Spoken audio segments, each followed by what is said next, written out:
अस्सलाम वालेकुम नाज़रीन, आप देख रहे हैं आरएनए न्यूज़। मैं हूं आपका मेज़बान तारिक शेख। अगर हम बात करें हज़रत सुल्तानुल आरफीन की, जहां पर हर साल जालिया में उर्स पाक बड़ी अक़ीदत व एहतराम के साथ मनाया जाता है, वहीं इस साल भी उर्स पाक बड़ी अक़ीदत व एहतराम के साथ मनाया जा रहा है। आज और कल यहाँ पर प्रोग्राम है, इसी को लेकर हम बातचीत करेंगे, यहाँ पर कोशिश करेंगे कि यहाँ पर क्या कुछ कहना रहेगा। बिलाल साहब, अगर हम बात करें हर साल की तरह इस साल भी हज़रत सुल्तानुल आरफीन का उर्स पाक बड़ी अक़ीदत व एहतराम के साथ मनाया जा रहा है, इसको लेकर क्या कहना चाहेंगे? बिस्मिल्लाहिर्रहमानिर्रहीम। सबसे पहले मैं आपका शुक्रिया अदा करूँगा।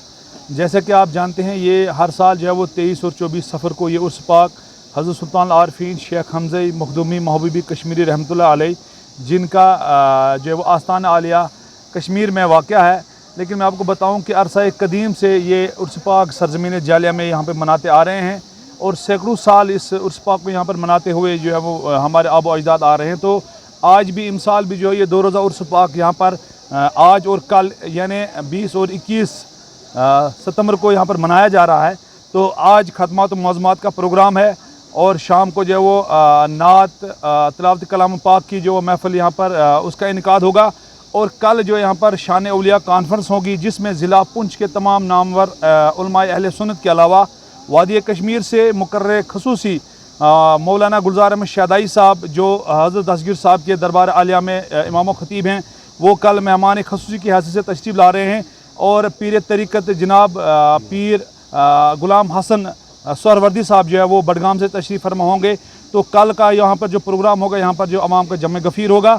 तो मैं आपके चैनल की वसादत से एक बार फिर अवामुन्नास तक ये मैसेज पहुँचाना चाहता हूँ कि आज बरोज़े मंगलवार को यहाँ पर जो खदमात मौज़मात का प्रोग्राम होगा और कल शान औलिया कॉन्फ्रेंस होगी, जिसमें जो वो बरोज़े बुधवार, जिसमें तमाम उलमाए इकराम जो हमारे इस्लामी स्कॉलर हैं जो बाहर से तशरीफ़ फरमा है, वो शान औलिया पर जो है वो यहाँ पर रोशनी डालेंगे और हमारे जम्मू कश्मीर के लिए और पूरे हिंदुस्तान के लिए जो है अमन शांति और चैन की जो है वो दुआ की जाएगी। जिस तरह से देखने को मिला कि कोविड की वजह से काफ़ी जो है साल ये उर्स पाक उतने अच्छे से नहीं मनाया गया, इस साल क्या तवक्को लगाई जा रही है, कितने अच्छे से यहाँ पर मनाया जाएगा? जी हाँ, पिछले जो 2-3 साल थे उसमें जो कोविड का वो यहाँ पर थोड़ी परेशानी रही थी, तो इंतज़ामिया की जानिब से हमें परमिशन नहीं मिली थी, क्योंकि यहाँ पर आप देखते हैं कि हज़ारों की तादाद में यहाँ पर फर्जंदान तौहीद यहाँ पर तशरीफ़ लाते हैं, ज़ाहिरीन तशरीफ़ लाते हैं।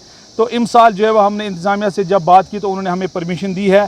तो हम ये पूरी कोशिश करेंगे कि लॉ एंड आर्डर को मेंटेन रखते हुए हम ये उर्स पाक जो है वो बड़े ही अक़ीदत व एहतराम से इख्तिताम पज़ीर करेंगे। आखिर में आप तमाम अहले इस्लाम के जितने भी लोग हैं उनसे क्या अपील करना चाहेंगे? मैं तमाम अहले इस्लाम से यही गुजारिश करूँगा कि वो रियासत जम्मू कश्मीर के लिए और हमारे मुल्क के अज़ीज़ हिंदुस्तान के लिए खुशी दुआ करें कि हमारा मुल्क जो है वो दिन ब दिन जो है वो तरक्की करे और अपने इलाके में, अपने माशरे में जो बुराइयाँ हैं उस बुराइयों को ख़त्म करने के लिए इस तरह के प्रोग्राम का इनेकाद करें। और आज मैं आपको बताऊँ, जो कल यहाँ पर प्रोग्राम होगा, आप देखेंगे कि उसमें असलाए माशरा पर भी बात होगी, शान मुस्तफ़ा पर भी बात होगी और औलिया इकराम की जो तालीम है, जो उन्होंने तालीम दी है, वो तालीम अवाम नास तक पहुँचाया जाएगा कि किस तरह से हमारे औलिया कामिलीन ने यहाँ पर इस्लाम को जो फ़रोग़ दिया है, इस्लाम पहुँचाया है, कितनी मेहनत और मुशक्क़त के बाद इस्लाम हम तक पहुँचा है। तो हमें जो है अपने दीन इस्लाम की कदर करनी होगी। बहुत शुक्रिया बात करने के लिए।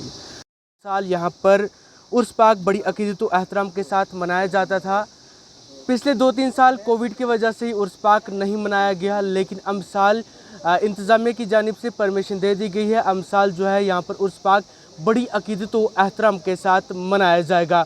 आपको बता दें कि यहाँ की कमेटी की जानिब से आवाम से यही अपील की जाती है कि आज और कल यहाँ पर पहुँचे, ताकि यहाँ पर पहुँचकर वो दुआ कर सके, हमारे पुंछ के लिए, जम्मू कश्मीर के लिए, पूरे हिंदुस्तान के लिए दुआ करें। और कल यहाँ पर मौलाना साहब कश्मीर से तशरीफ़ ला रहे हैं, उनके बयानात भी सुने।